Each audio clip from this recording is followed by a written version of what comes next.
Stop, it's hurting. No, baby, it's amazing. Just feel it. লাগছে please. নিজ থেকে তুমি আমার কাছে এসেছো, আমাকে সিরিয়াস করেছো। এখন তো আমি আউট অফ কন্ট্রোল হয়ে গিয়েছি। এখন তোমাকে সামলাতে হবে baby. Don't call me baby, I am Kim Tang Tim. Oh shut up, আমাকে আমার কাজ করতে দাও।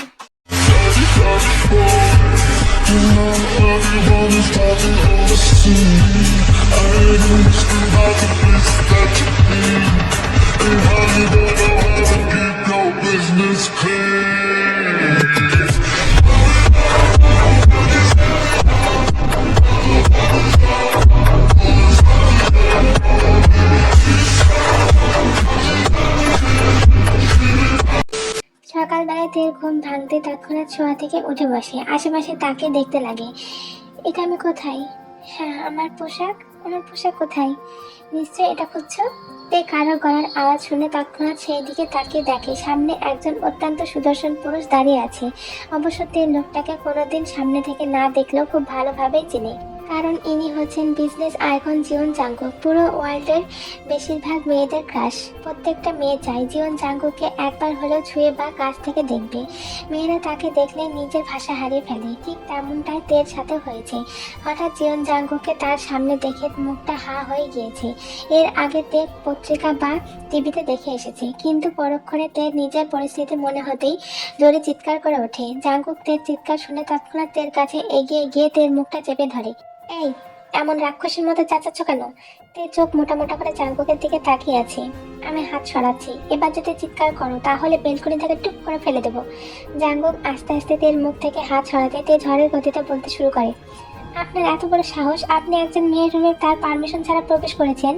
আপনাকে আমি একজন ভদ্রলোক ভেবেছিলাম, কিন্তু আপনি একজন অসভ্য লোক। মন তো চাইছে একটা বড়সড় কিছু দিয়ে আপনার মাথাটা ফাটিয়ে দিই। এই স্টপ, মুক্ত নয় যেন মেশিন।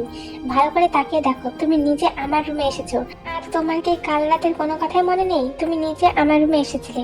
এই পর্যায়েতে চুপ হয়ে যায়, গায়ে জড়ানো চাদরটা একটু সরে নিজেকে ভালো করে দেখে নেয়। তারপর ছলছল চোখে জাঙ্গুকের দিকে তাকিয়ে বলে, তার মানে আমাদের মধ্যে সবকিছু হয়ে গিয়েছে? জাঙ্গুক ঠোঁট কামড়ে হ্যাঁ সূচক মাথা নাড়ায়। তে তৎক্ষণাৎ গায়ে চাদরটা ভালো করে পুরো শরীরটাকে কভার করে নিয়ে ওয়াশরুমে চলে যায়। জাঙ্গুক ডোন্ট কেয়ার ভাব নিয়ে ব্যালকনিতে চলে যায়। আর এইদিকে তে ওয়াশরুমে শাওয়ার ছেড়ে দিয়ে শাওয়ারের নিচে বসে দুই হাঁটুতে মাথা গুজে কান্না করতে লাগে আর বলে, কেন বোকাম, কেন কেন তুমি আমাকে এভাবে ঠকালে? আমি তো তোমাকে মন থেকে ভালোবেসেছিলাম। আমার ভালোবাসায় তো কোনো কমতি ছিল না। তাহলে তুমি আমাকে এভাবে কেন ঠকালে? তোমার জন্য আমার জীবনটা এমন এলোমেলো হয়ে গেল। আসলে তে আর বোগাম 3 বছর ধরে একে অপরকে ভালোবেসে আসছে, কিন্তু তে বোগামকে ভালোবাসলেও বোগাম থেকে হয়তো বা মন থেকে কোনোদিনও ভালোবাসেনি। তাই তো যেই না বোগাম শুনেছে কোটি কোটি বাপের একমাত্র মেয়ে লিসা তাকে ভালোবাসে, আর লিসার পছন্দের ছেলের সাথেই তাদের একমাত্র মেয়ের বিয়ে দিতে চাই। এটা শুনতে বোগাম তার 3 বছরের ভালোবাসাকে পায়ের সাথে পিষে দিয়ে লিসার সাথে কাল এঙ্গেজমেন্ট করে নিয়েছে। আর এই বিষয়টাতে শুনতে তৎক্ষণাৎ বোগামের কাছে এসেছিল বোগামের সাথে কথা বলার জন্য। বাট বোগাম তেকে বলে, আরে বেবি, তুমি এত সিরিয়াস হচ্ছ কেন? আমি এতটাও দুর্বল নয় যে দুটো মেয়েকে হ্যান্ডেল করতে আমি হিমশিম খাবো। লিসাকে আমি বিয়ে করছি ঠিকই, কিন্তু আমি তোমাকেও বেটে ফুল স্যাটিসফাইড করতে পারবো। বোগামের কথাটা কানে আসতে অতিরিক্ত ঘৃণাতে বোগামকে থাপ্পড় মারে। আর বোগাম কিছু বলার আগেইতে ওখান থেকে সোজা একটা বারে চলে আসে আর প্রচুর পরিমাণে ড্রিঙ্কস করতে শুরু করে দেয়। আর এইদিকে একইবারে জাঙ্গুক এসেছিল একটা বিজনেস মিটিং এর জন্য। অবশ্য এই এক্সপেন্সিভ বারটা জাঙ্গুকদেরই। যাই হোক, তারপর তে প্রচুর পরিমাণে ড্রাঙ্ক হয়ে যায় আর ওয়াশরুমে যাওয়ার জন্য পা বাড়াতে ভুল করে তে জাঙ্গুকের প্রাইভেট রুমে চলে আসে। আর সেই সময় জাঙ্গুক প্রচন্ড ক্লান্ত থাকার কারণে শাওয়ার নিয়ে একটা টাওয়াল পিছিয়ে বাইরে বেরিয়ে আসে। আর তে যেহেতু ড্রাঙ্ক ছিল সেই জন্য জাঙ্গুকের বডি দেখে নিজেকে কন্ট্রোল করতে পারে না আর জাঙ্গুককে সিডিউস করতে শুরু করে দেয়। জাঙ্গুক প্রথম বিরক্ত বোধ করছিল, তেকে রুম থেকে বের করে দিতে যাচ্ছিল। আর সে একজন পুরুষ মানুষ, কেউ যদি নিজ থেকে তাকে হটভাবে টাচ করে তাহলে কি নিজেকে আর কন্ট্রোল করা যায়? আর তে এতটাই সুন্দরী আর হট যে এক পর্যায়ে জাঙ্গুক তের পাগলামিতে সায় দেয়। আর তারপরে ঘটনা তো দেখলেই। যাই হোক, তে প্রায় 1 ঘন্টা ধরে শাওয়ার নিয়ে ওয়াশরুম থেকে বাইরে বেরিয়ে আসে আর আশেপাশে তাকে দেখতে লাগে। জাঙ্গুক রুমে কোথাও নেই। তে জাঙ্গুককে না দেখতে পেয়ে যেন স্বস্তির নিঃশ্বাস ফেলে, কারণ এই মুহূর্তে তে একদমই জাঙ্গুকের মুখোমুখি হতে চাচ্ছিল না। শুধু এই মুহূর্তে নয়, তে আর কোনো দিনের জন্য জাঙ্গুকের মুখোমুখি হতে চায় না। তে তৎক্ষণাৎ ওখান থেকে চলে যায়। জাঙ্গুক, তোমার সাথে কথা আছে। বলো বাবা। সারা রাত তুমি কোথায় ছিলে?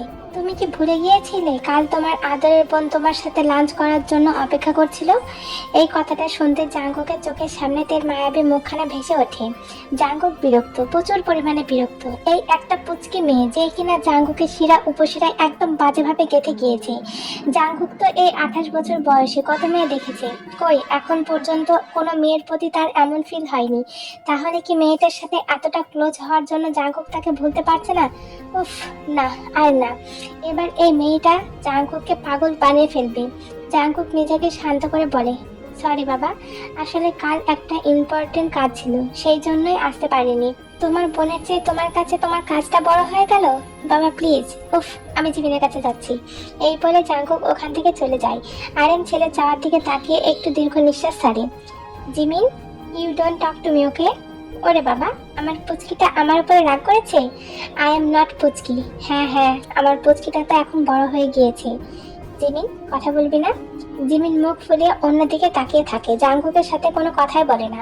জাঙ্কুক নিজের ঠোঁট পাউট করে কান্না স্বরে বলে, তুই যদি এবার আমার সাথে কথা না বলিস তাহলে কিন্তু আমি কান্না করে দেবো। আর এখন আমার প্রচন্ড খিদে পেয়েছে, কিন্তু কি আর করার, আমার পুচকিটা তো আমার সাথে কথা বলছে না। আমি যদি এখন খিদের জন্য মারা যাই তাও আমি একটা দানাও মুখে তুলবো না। জিমিন জাঙ্কুকের বুকে ঘুষি মারতে মারতে বলে, ভাইয়া, তুই সবসময় আমার সাথে এমন করিস। তুই জানিস আমি তোর জন্য অপেক্ষা করছিলাম, আমি কতটা কষ্ট পেয়েছি। জাঙ্কুক জিমিনকে জড়িয়ে ধরে বলে, সরি রে, আর কোনোদিন এমন ভুল হবে না। এবারের মতো তোর ভাইকে ক্ষমা করে দে। এটাই কিন্তু লাস্ট। ওকে বাবা। আঙ্কেল, তুই কোথায়? তুই ওর রুমে আছে। জিমিন মামনি, তোমার সাথে আমার কিছু কথা ছিল। বলেন। এই এক সপ্তাহ থেকে আমি দেখছি তে কেমন মনমরা হয়ে থাকে, ঠিক করে খাওয়া দাওয়া করে না, আমাদের সাথে ঠিকভাবে কথাও বলে না, কিছু জিজ্ঞাসা করলে সব সময় এড়িয়ে যায়। তুমি একবার ওর সাথে কথা বলে দেখবে ওর কি হয়েছে? আপনি চিন্তা করবেন না, আমি দেখছি। তারপর জিমিন তের রুমে চলে যায়। তে জিমিনকে দেখে জিমিনকে জড়িয়ে ধরে কান্না করতে লাগে। এই তে, কি হয়েছে, কান্না কেন করছিস? জিমিন, ওই বোগাম। কি করেছে বোগাম? জিমিন, বোগাম আমাকে ঠকিয়েছে। ও লিসা নামের একটা মেয়ের সাথে এঙ্গেজমেন্ট করে নিয়েছে। তের কথা শুনে জিমিন একটু অবাক হয় না, কারণ জিমিন আগে থেকে জানতো বোগাম ছেলেটা ভালো না, কিন্তু তে বোগামকে অন্ধের মতো বিশ্বাস করত, তার ব্যাপারে কোনো কথাই শুনতে চাইতো না। কিন্তু আজ জিমিনের তের জন্য খারাপ লাগলেও মনে মনে অনেক খুশি, কারণ এখন থেকে ওই জঘন্য ছেলের থেকে তে মুক্তি পেল। জিমিন দীর্ঘ নিঃশ্বাস ফেলে বলে, তে, আমি আগেই বলেছিলাম বোগাম ছেলেটা ভালো না। এখন তো তুই সবটা জেনেছিস, এখন ওকে ভুলে যা, নতুন করে জীবনটাকে গুছিয়ে নে। জিমিন, আমার জীবনটা গোছানোর আগেই সব নতুন করে লন্ডভন্ড হয়ে গিয়েছে। এবার কিন্তু আমার তোর উপর প্রচন্ড রাগ হচ্ছে। বোগাম যদি অন্য মেয়ের সাথে এঙ্গেজমেন্ট করতে পারে তাহলে তুই সব ভুলে জীবনটাকে কেন গুছিয়ে নিতে পারবি না? এবার কান্না করে দেয়। জিমিন বিরক্তিতে দুই ভ্রু কুঁচকে নেয়। জিমিন কিছু বলার আগেই তে বলে ওঠে, জিমিনা, বিষয়টা বোগামের ব্যাপারে না, বিষয়টা অন্য কিছু। মানে? তে কান্না করতে করতে আমতা আমতা করে বলে, জিমিন, আমি কারোর সাথে নাইট স্পেন্ড করেছি। ও আচ্ছা, কি? জিমিন অবাক হয়ে চোখ মোটা মোটা করে তের দিকে তাকিয়ে বলে, কবে, কখন, কার সাথে? তারপর তে জিমিনকে সমস্যাটা খুলে বলে। জিমিন মাথায় হাত দিয়ে বিছানায় বসে পড়ে। তুই এখন কি করবি? জানি না রে, আর ওনার কাছে সেই রাগটা কিছুই ম্যাটার করে না, কারণ উনি তো কিছু না বলে ওখান থেকে চলে গিয়েছিল। তুই একবার তার সাথে যোগাযোগ কর। তে দীর্ঘ নিঃশ্বাস ফেলে বলে, যোগাযোগ করে কি বলবো? আমার সাথে নাইট স্পেন্ড করেছেন, এখন আমাকে বিয়ে করেন? ওদের টাকা পয়সার অভাব নেই, আমি ওনার কাছে গেলে হয়তো আমার মুখের উপর অনেকগুলো টাকা ছড়িয়ে দিয়ে সেই রাতটা ভুলে যেতে বলবে। আমার আর কোনো রকম অপমানিত কথা শোনার ইচ্ছা নেই রে। তাহলে কি করবি? ভুলে যাব? মানে মানে আমি যে কোনোদিনও ওই লোকের সাথে দেখা করেছি এই বিষয়টা একদমই ভুলে যাব। আমি আর সেই রাতের কথা মনে করতে চাই না। জিমিন থেকে জড়িয়ে ধরে। আসলে তে জিমিনের সামনে জাঙ্কুক নামটা নেয়নি, আর তে জানে জিমিনের একটা ভাই আছে, কিন্তু তে কোনোদিনও তাকে দেখেনি, আর না তো তার সম্পর্কে বেশি কিছু জানে, কারণ তে বোকামের প্রেমে এতটাই অন্ধ ছিল যে কারোর সম্পর্কে জানার প্রয়োজন বোধ করতো না। আর জিমিনের সাথে তার ফ্রেন্ডশিপ মাত্র 1 বছরের। কলেজের প্রথম বর্ষে জিমিনের সাথে তার পরিচয় হয়, আর আস্তে আস্তে তারা বেস্ট ফ্রেন্ড হয়ে যায়। আর জাঙ্কুকও বাসায় তেমন একটা থাকে না, বিজনেসের জন্য এই দেশ থেকে অন্য দেশে ঘুরে বেড়ায়। সে যাই হোক, তারপর জিমিন তেকে ছেড়ে দিয়ে বলে, তাড়াতাড়ি রেডি হয়ে নে, কলেজের জন্য দেরি হয়ে যাচ্ছে তো। তারপর তে আর জিমিন কলেজের উদ্দেশ্যে চলে যায়। আর এইদিকে জাংকুক নিজের কেবিনে চোখ মুখ কুঁচকে চেয়ারে বসে আছে আর 2 আঙ্গুল দিয়ে অনবরত কপাল স্লাইড করছে। তখন কেবিনের দরজা ঠেলে ভেতরে ঢুকে জেহব। জাংকুক, কি হয়েছে তোর? তোকে এমন বিচলিত দেখাচ্ছে কেন? জাংকুক একবার জেহবের দিকে তাকিয়ে জেহবের হাতে মোবাইল ধরে দিয়ে বলে, ওর পুরো ডিটেলস আমার চাই। জেহব মোবাইলের দিকে তাকিয়ে দুষ্টু হেসে বলে, বাহ, সুন্দর দেখতে তো, আমার জন্য পছন্দ করেছিস নিশ্চয়ই। ওর দিকে নজর দিলে চোখ গেলে দেবো তোর। জাংকুক গর্জে উঠে কথাটা বলল, ओहो, এত জেলাসি? ডাল মে কুছ তো কালা হে মেরে দোস্ত, পুরা ডাল হি কালা হে। জাংকুক চোখ বন্ধ করে চেয়ারের সাথে গা এলিয়ে দিয়ে বলে, ওই পুচকি একটা মেয়ে আমার রাতের ঘুম কেড়ে নিয়েছে। Find out his full details as soon as possible. Wait, come down, give me some time and I will give you his details. জেহব চলে যেতে গিয়ে আবার ফিরে এসে জাংকুকের দিকে চোখ ছোট ছোট করে তাকিয়ে বলে, বাট ওয়েট এ মিনিট, সে তো রাতের ঘুম কেড়ে নিয়েছে মানে? সে কি ঘুমচোর নাকি? ডাফার। ওয়ে, ডোন্ট আন্ডারএস্টিমেট পাওয়ার অফ জেহব। I am not duffer, I am intelligent boy. তুই যাবি এখান থেকে? দোস্ত, সম্পূর্ণ ঘটনা না শুনে তো আমি কোথাও যাচ্ছি না। জাংকুক জানে এই বেটা 1 নম্বরে ঘাটতারা, সেই জন্য বাধ্য হয়ে জেহবকে সমস্তটা খুলে বলতে হলো। ও মাই আল্লাহ, তুই প্রেম না করে বিয়ে না করে একটা অপরিচিত মেয়েকে সোজা বিছানায়? তওবা তওবা, তোর নাকে একটা ঘুষি মেরে সবগুলো দাঁত ফেলে দেবো। আবে ওই, নাকে ঘুষি মারলে দাঁত ভাঙে না শালা। তুই এখান থেকে যাবি? ওকে, গুড বাই বলে জেহব ওখান থেকে চলে যায়। তে আর জিমিন কলেজ থেকে বাসায় ফেরার সময় জিমিন তেকে জোর করে নিজের বাসায় নিয়ে আসে। তে প্রথমে আসতে চাইছিল না, কিন্তু ওর মন ভালো না থাকায় সেও রাজি হয়ে যায়। জিন বেগম তেকে দেখে অনেক খুশি হয়ে যায়। মেয়েটাকে জিনের খুব পছন্দ, কি মিষ্টি একটা মেয়ে। তিনি যদি জাংকুককে বিয়ের জন্য রাজি করাতে পারতেন তাহলে তিনি অবশ্যই তের সাথে জাংকুকের বিয়ে দেওয়ার চেষ্টা করতেন, কিন্তু তার ছেলে তো সন্ন্যাসী হবার প্ল্যান করেছে, সেই জন্য তিনি সবসময় হতাশায় ভোগে। আন্টি, কেমন আছেন? এতক্ষণ তো ভালো ছিলাম না, কিন্তু এখন তোমাকে দেখে ভালো হয়ে গিয়েছি। জিনের কথা শুনে তে হাসে। জিন মুগ্ধ হয়ে সেই হাসি দেখে। বাহ, কি মিষ্টি হাসি। মা, আমরা আগে ফ্রেশ হয়ে আসি। হ্যাঁ, যা, তাড়াতাড়ি যা, আমি তোদের জন্য খাবারের ব্যবস্থা করছি। এই বলে জিন রান্নাঘরের দিকে চলে যায়। জিমিন তেকে নিয়ে নিজের রুমে চলে যায়। তারপর তারা ফ্রেশ হয়ে খাবার খেয়ে তে জিনের সাথে গল্প করতে বসে পড়ে। তে বাসায় ফেরার কথা বললে জিন তাতে নাকচ করে দেয়। জিন নিজে কল করে তের বাবা মাকে বলে তে আজকে তাদের বাসায় থাকবে। তের বাবা নাকচ করলেও জিনের জোরাজুরির কাছে হার মানে। তে বিছানায় শুয়ে ওপাশ ওপাশ করছে, কিছুতেই দু চোখের পাতা এক করতে পারছে না। পাশে জিমিন নাক ডেকে ঘুমাচ্ছে। তে আর শুয়ে থাকতে পারলো না, সে ছাদে একটু হেঁটে আসবে ভেবে বিছানা থেকে উঠে পড়ে। আর দরজা খুলে বাইরে যেতে নিলে কারোর সাথে ধাক্কা লেগে পড়ে যেতে নিচ্ছিল। ভয়ে তে চোখ খিচে বন্ধ করে নেয়, কিন্তু পরক্ষণে সে অনুভব করে তে পড়েনি, কেউ তার কোমর পেঁচে রেখেছে। তে সাথে সাথে চোখ খুলে সামনে তাকাতে তের চোখ বড় বড় হয়ে যায়। তে দেখে জাংকুক তের কোমর ধরে ঠোঁট কামড়ে কেমন করে তার দিকে তাকিয়ে আছে। তে জাংকুককে দেখে বলে ওঠে, আপনি আপনি এখানে কি করছেন? জাংকুক তের কোমর আরো শক্ত করে ধরে নিজের সাথে মিশিয়ে দেয় আর তের কানের কাছে মুখ নিয়ে ফিসফিসে বলে, কি ব্যাপার, সেই দিনকার মতো আজও আমাকে সিডিউস করার জন্য এখানে চলে এসেছো নাকি? অবশ্য আমার মতো হট ছেলের থেকে কি কেউ দূরে থাকতে চায়? ফালতু বকা বন্ধ করুন, আর আগে এটা বলুন, আপনি এখানে কি করছেন? আমার বাড়িতে আমি থাকবো না তো কে থাকবে? আপনার বাড়ি মানে? মানে এই বাড়িটা আমার। কথাটা শোনা মাত্র তে চোখ বড় বড় করে জাংকুকের দিকে তাকায় আর জাংকুককে ধাক্কা মেরে নিজে থেকে সরিয়ে দেয় আর আমতা আমতা করে বলে, জিমিন। জাংকুক মাথা নাড়িয়ে বলে, জিমিন আমার বোন। তে যেন আকাশ থেকে পড়লো আর ওখানে দাঁড়িয়ে না থেকে দৌড়ে ঘরে ঢুকে দরজা বন্ধ করে দেয়। জাংকুক তে যাওয়ার পানে তাকে বাঁকা হাসি দিয়ে বলে, যত পালানোর পালাও, খুব শীঘ্রই তুমি এই জীবন জাংকুকের খাঁচায় বন্দি হবে। এই বলে জাংকুক ওখান থেকে চলে যায়। আর এইদিকে তে জিমিনের পাশে শুয়ে ভাবে, তার মানে জাংকুক জিমিনের ভাই, আর আমি জিমিনের ভাইয়ের সাথে নাইট স্পেন্ড করেছি। আল্লাহ, এই বিষয়টা জিমিন জানতে পারলে নিশ্চয়ই আমাকে খারাপ ভেবে আমার সাথে ফ্রেন্ডশিপ ভেঙে দেবে। এই সব চিন্তা করতে করতে এক পর্যায়ে ঘুমিয়ে পড়ে। সকালবেলাতে সবার আগে ঘুম থেকে উঠে জিমিনকে কিছু না বলে বাসা থেকে চলে আসে। জিন তাকে আটকানোর অনেক চেষ্টা করেছে, কিন্তু তে শোনেনি, এটা ওটা বাহানা দিয়ে চলে এসেছে। তে বিছানায় শুয়ে শুয়ে জাঙ্কুকের কথা ভাবছে। তে আজকে সারাদিন রুম থেকে বের হয়নি। তের মনটা আগের তুলনায় এখন বেজায় খারাপ হয়ে আছে। আজকে সারাদিন শুধু এটা ভেবেছে, জাঙ্কুক কেন জিমিনের ভাই হতে হলো। অন্য কেউ হলে কি খুব অসুবিধা হতো? জিমিন সকাল থেকে তেকে অনেকবার কল দিয়েছে, কিন্তু তে ফোনটা রিসিভ করেনি। সে নিজেকে অপরাধীর চোখে দেখছে। তের ভাবনার মাঝে আবার তের ফোনটা বেজে ওঠে। তে আর থাকতে না পেরে ফোনটা হাতে নিয়ে দেখে এবার জিমিন না, জেনি কল দিয়েছে। তে কলটা রিসিভ করতে জেনি বলে, তে আমার তোর সাথে খুব ইম্পর্টেন্ট কথা আছে, প্লিজ আমার সাথে একবার দেখা কর। ঠিক আছে, কোথায় দেখা করবি?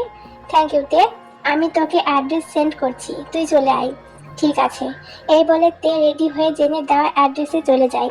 তে ওখানে গিয়ে মনে মনে ভাবে, যিনি আমাকে এখানে কেন ডেকেছে, কিন্তু বিষয়টা ততটা না ভেবে তে ভেতরে চলে যায়। আর সেই সময় তের মোবাইলে একটা এসএমএস আসে জেনির তরফ থেকে। তে দেখে জেনি একটা রুম নাম্বার সেন্ড করেছে। তে বিষয়টা স্বাভাবিকভাবে নিয়ে সেই রুমের সামনে গিয়ে দাঁড়ায়। আর তে দরজা নক করার আগে দরজাটা খুলে যায়। তে একটু অবাক হয়ে সামনে তাকায়, কিন্তু সামনের মানুষটাকে দেখে তে রাগে গা জ্বলে ওঠে। আর এক মুহূর্ত ওখানে দাঁড়িয়ে থাকার প্রয়োজন না করে তে চলে যেতে আসবে। তখনই বোগাম তের হাত ধরে এক ঝটকায় রুমের ভেতরে নিয়ে দরজাটা লাগিয়ে দেয়। তে তেতে উঠে বলে, এটা কেমন অসভ্যতামি বোগাম, আমাকে যেতে দাও। বোগাম নোংরা হাসি দিয়ে বলে, আরে তোমাকে এত কষ্ট করে এখানে নিয়ে এসেছি যেতে দেওয়ার জন্য? মানে মানে এটা এখনই বোঝাচ্ছি। এই বলে বোগাম তের সাথে জোর জবরদস্তি শুরু করে দেয়। তে সর্বোচ্চ শক্তি দিয়ে বোগামকে আটকানোর চেষ্টা করছে, কিন্তু বোগামের শক্তির কাছে কিছুতেই পেরে উঠছে না তে। এবার তে চোখ দিয়ে পানি গড়িয়ে পড়তে শুরু করে। তে ভেতর থেকে ভেঙে পড়ে আর ভাবে, এবার কি তাহলে সব শেষ? এই নোংরা অনুভূতি থেকে আমি আর রক্ষা পাবো না। তে হার মানতে যাবে, ঠিক তখনই আচমকা দরজাটা সজোরে ভেঙে যায়। বোগাম সেই দিকে তাকাতেই তার মুখে এলোপাথারি ঘুষি পড়তে থাকে। জাংকুক বোগামকে এলোপাথারি মারছে। কিছুক্ষণ এলোপাথারি দেওয়ার পর জাংকুক করেছে ওঠে বলে, যে হোক এই কুত্তার বাচ্চাটাকে এখান থেকে নিয়ে যা, আর কি করতে হবে সেটা নিশ্চয়ই তোকে বলতে হবে না। যে হোক মাথা নেড়ে বোগামকে ওখান থেকে টানতে টানতে নিয়ে চলে যায়। আর জাঙ্কুক অগ্নিচোখ নিয়ে তের দিকে তেড়ে গিয়ে তেকে দাঁড় করে সজোরে একটা থাপ্পড় মেরে দেয়। তে শারীরিক ও মানসিকভাবে ভেঙে পড়ে জোরে কান্না করে ওঠে। জাঙ্কুক তের দুই বাহু শক্ত করে চেপে ধরে বলে, তোর সাহস কি করে হলো আমার জিনিসকে অপবিত্র করার? আমাকে দিয়ে তোর মন ভরেনি যে অন্য পুরুষের কাছে চাহিদা মেটাতে চলে এসেছিস? ওই চুপ করে আছিস কেন, উত্তর দে। তে কোনো কথা বলতেই পারছে না, অনবরত কান্না করে যাচ্ছে। তোর খুব শরীরের জ্বালা তাই না? আজকে তোর সব জ্বালা মিটিয়ে দেবো। এই বলে জাঙ্কুক তের হাত ধরে টানতে টানতে ওখান থেকে নিয়ে চলে যায়। আসলে জাঙ্কুক আগে থেকে তের পেছনে লোক লাগিয়ে রেখেছিল, আর তারা জাঙ্কুককে বলে তে একটা হোটেলের সামনে এসেছে। আর জাঙ্কুকও হোটেলের কাছে এসেছিল একটা কাজের জন্য। তে ওখানে এসেছে শোনা মাত্র তার কেমন সন্দেহ হয় আর দ্রুত ওখানে চলে আসে। যাই হোক, জাঙ্কুক তেকে নিয়ে একটা কাজে অফিসের সামনে গাড়ি দাঁড় করায়। তে তো পুরো রাস্তা কান্না করতে করতে গিয়েছে, কিন্তু গাড়ি থামতে তে পাশে তাকিয়ে কাজে অফিস দেখে চোখ বড় বড় করে জাঙ্কুকের দিকে তাকায়। জাঙ্কুক পাত্তা না দিয়ে গাড়ি থেকে নেমে গিয়ে তেকে একটানে গাড়ি থেকে নামায়। তে চিৎকার করে বলে ওঠে, আপনি আমাকে এখানে কেন নিয়ে এসেছেন? ছাড়ুন বলছি। ছাড়বো তো তোর ডানা কাটার পরে। মানে কি করতে চাইছেন আপনি? ভেতরে চল, বোঝাচ্ছি। আমি কোথাও যাবো না। বেশি ঘাটতারা করলে তোর ঘাটটায় আস্ত রাখবো না, এমনিতে মেজাজ খারাপ আছে। এই বলে জাঙ্কুক থেকে জোর করে ভেতরে নিয়ে চলে যায়। জাঙ্কুক কাজীকে বিয়ে পড়ানোর কথা বললে তে তাতে একদম নাকচ করে দেয়। জাঙ্কুক তের হাত শক্ত করে চেপে ধরে নিচু স্বরে বলে, তোর ভার্জিনিটির মাথা মুন্ডু অনেক আগে খেয়েছি। তখন আমাদের সম্পর্কের কোনো নাম পরিচয় কিছুই ছিল না, কিন্তু এখন আমি এটার নাম দিতে চাই, হালাল সম্পর্কে জড়াতে চাই। তাই বেশি ন্যাকামো করবি না, চুপচাপ কবুল বলবি। না হলে কিভাবে কবুল বলতে হয় সেটা খুব ভালো করে জানি। তে আর কি করবে, বাধ্য হয়ে জাঙ্গকের সাথে বিয়েটা করতে হয়। কিন্তু তে মনে মনে প্রচন্ড ভয় করছে, জিমিন আর জাঙ্গকের মা যদি এটা মেনে না নেয়। জাঙ্কুক থেকে নিয়ে বাসায় ঢুকতে তে অবাক হয়ে সামনের দিকে তাকিয়ে থাকে, আর মনে মনে ভয়ও পাচ্ছে, কারণ জাঙ্কুকদের বাসার লিভিং রুমের সোফায় তের বাবা মা ও জাঙ্কুকের পরিবারের সবাই একসাথে বসে আছে। তে শুকনো ঢোক গেলে জাঙ্কুকের পেছনে মুখ লুকায়। জিন তাদের দেখে দৌড়ে গিয়ে তের হাত ধরে টেনে তেকে জড়িয়ে ধরে আর বলে, আমি সেই কখন থেকে অপেক্ষা করছি তোদের জন্য। তে আমতা আমতা করে বলে, আন্টি আসলে। তের কথা শেষ না হতে জিন বলে, একটা থাপ্পড় মারবো আন্টি বললে, আমাকে আজ থেকে মা বলে ডাকবি। জিমিন তের কাছে এগিয়ে এসে বলে, আমি কিন্তু ভাবি বলতে পারবো না, আমি তে বলে ডাকবো। কিরে, তোর কোনো সমস্যা আছে? তে অবাক হয়ে একবার তাদের দিকে তো একবার জাঙ্কুকের দিকে তাকায়। জাঙ্কুক মিটিমিটি হাসছে। তের মা তের কাছে গিয়ে তের কপালে একটা সফট কিস করে মাথায় হাত বুলে বলে, অনেক খুশি হ মা। তে এবার ওর মাকে জড়িয়ে ধরে কান্না করতে লাগে। ইয়ুনজুনও মেয়েকে ধরে কান্না করে। তারপর কান্নাকাটির পর্ব চুকিয়ে সবাই একসাথে ডিনার করে নেয়। তারপর তের বাবা মা নিজেদের বাসায় চলে যায়। কিন্তু তে তো পুরোটা সময় তার ভাবনার জগতে ছিল। এত সহজে সবাই তাকে কিভাবে মেনে নিল? আর জিমিন তো জানে না তে সেই রাতে জাঙ্কুকের সাথে ছিল। তাহলে এমন একটা মেয়েকে জিমিন এত সহজে কিভাবে মেনে নিল? আর তার পরিবারও এত সহজে কিভাবে তাদের বিয়েটা মেনে নিল? তে আকাশের দিকে তাকে বেলকনিতে দাঁড়িয়ে আছে। হঠাৎ তার কাঁধে ভেজা ভেজা অনুভব করতে তের পুরো শরীরটা কেঁপে ওঠে। তে তাড়াতাড়ি পেছনে ঘুরতে চায় না। জাঙ্কুক তের কোমর শক্ত করে চেপে ধরে মিশালে কণ্ঠে বলে, প্লিজ ডোন্ট মুভ।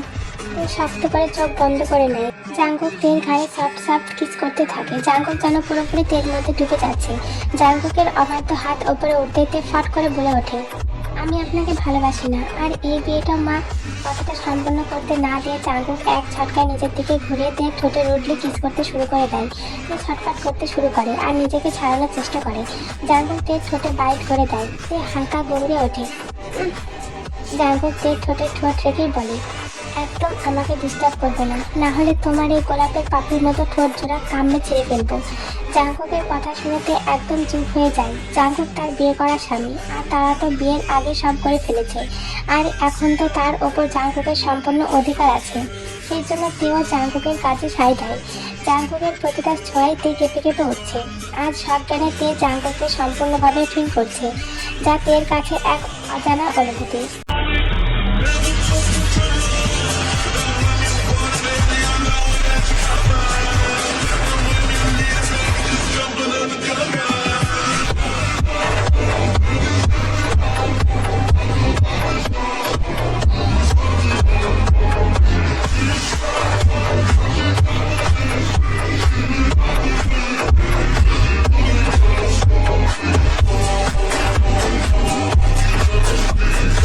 সকালবেলা তের ঘুম ভাঙতেই দেখে জাঙ্কুক এখনো গভীর ঘুমে তলিয়ে আছে। তে জাঙ্কুকের ঘুমন্ত মুখের দিকে তাকায়। এই মানুষটা তার স্বামী। এই মানুষটাকে নিয়ে কত নারী না স্বপ্ন দেখে, কিন্তু সব মেয়ের স্বপ্ন ভেঙে দিয়ে তে আজকে তাকে হাসিল করে নিয়েছে। কিন্তু কথা হচ্ছে, তে কি বোকামকে ভুলে এই মানুষটাকে কোনোদিনও মন থেকে ভালোবাসতে পারবে? কিন্তু তেকে তো সেটা চেষ্টা করতেই হবে। সব ভুলে এই মানুষটাকে গ্রহণ করতে হবে। তে কিছুক্ষণ জাঙ্কুকের মুখের দিকে তাকিয়ে থাকে। তারপর ওয়াশরুমে চলে যায় আর ফ্রেশ হয়ে নিচে চলে যায়। তে নিচে এসে দেখে জিমিন সোফায় বসে মোবাইল স্ক্রল করছে। তে জিমিনের কাছে এগিয়ে যায় আর জিমিনের পাশে বসে আমতা আমতা করে বলে, জিমিন, আমার কিছু কথা ছিল। বল জিমিন, তুই তো আমার ব্যাপারে সব জানিস। তাহলে? জিমিন তের দিকে তাকিয়ে বলে, কিসের কথা বলছিস? মানে ওই যে আমি একটা ছেলের সাথে। জানি তো, তুই আমার ভাইয়ের সাথে নাইট স্পেন্ড করেছিস। তে কথাটা শুনে অবাক চোখে জিমিনের দিকে তাকিয়ে বলে, তুই কিভাবে জানলি? জিমিন মুচকি হেসে বলে, ভাইয়া আমাকে বলেছে। কি? আরে অবাক হওয়ার কি আছে? তুই যদি অন্য কারোর সাথে নাইট স্পেন্ড করতি তাহলে আমার কোনো সমস্যা ছিল না, কারণ ভাইয়া তোকে প্রথম দেখা ভালোবেসে ফেলেছে, আর এটাই আমার কাছে বড় ব্যাপার।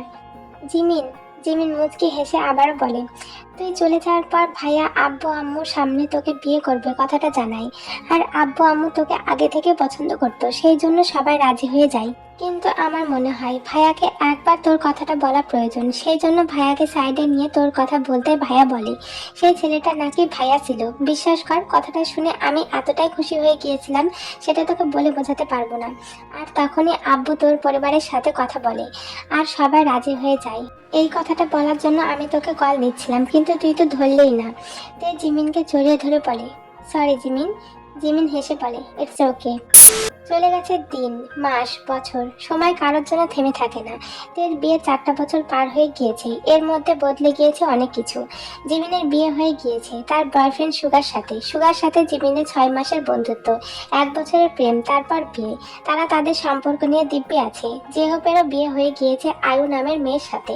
তাদের বিয়েটা পারিবারিকভাবে হয়েছে। আর তে জাঙ্কুককে ভালোবেসে বিয়ে না করলেও জাঙ্কুকের তের প্রতি যত্ন ভালোবাসা দেখে তেও জাঙ্কুককে ভালোবেসে ফেলেছে। বিয়ের 1 বছর পর তে জানতে পারে তে কোনোদিনও মা হতে পারবে না। এটা শোনার পর তে প্রচন্ড ভেঙে পড়েছিল। তখন জাঙ্কুক ও তার পরিবার তেকে সান্ত্বনা দেয় তাদের বাচ্চার প্রয়োজন নেই, তাদের কাছে তে থাকলেই হবে। কিন্তু তে সেটা মানতে নারাজ, সবসময় তে কান্না করতো। সেই জন্য জাঙ্কুক একটা মেয়ে বাচ্চা অ্যাডপ্ট করে নেয় আর তার নাম দেয় কুকি। আজ কুকির বার্থডে। বাসায় কুকির বার্থডে পার্টির জন্য গ্র্যান্ড আয়োজন করা হয়েছে। কুকি গুটি গুটি পায়ে জাঙ্কুকের কাছে গিয়ে বলে, পাপা তে কাটবো না? ইয়েস মাই প্রিন্সেস, চলো এবার আমরা কেক কাটবো। তারপর তারা কেক কাটে। কয়েক ঘন্টার মধ্যে পার্টি শেষ হয়ে যায়, গেস্টরাও সবাই চলে যায়। তখন জাঙ্কুক কুকিকে জিনের কোলে দিয়ে বলে, প্রিন্সেস তোমার পাপার ঘুম পাচ্ছে, তুমি দিদুনের কাছে গিয়ে ঘুমাও। ওকে পাপা। জিন কুকিকে নিয়ে নিজের রুমে চলে যায় আর জাঙ্কুক তেকে কোলে তুলে নেয়। এই কি করছো? আমি এখন প্রচুর পরিমাণে হট ফিল করছি জান। আমি আজকে অনেক ক্লান্ত। ক্লান্ত শরীরে এক্সারসাইজ করলে ঘুমটা ভালো হবে জান। এই বলে জাঙ্কুক তেকে নিয়ে রুমে চলে যায়। আর আর বলতে পারবো না ভাই, এবার অয়টি মামা আমার পাঁচ দিন, তোমরাই দেখে নাও।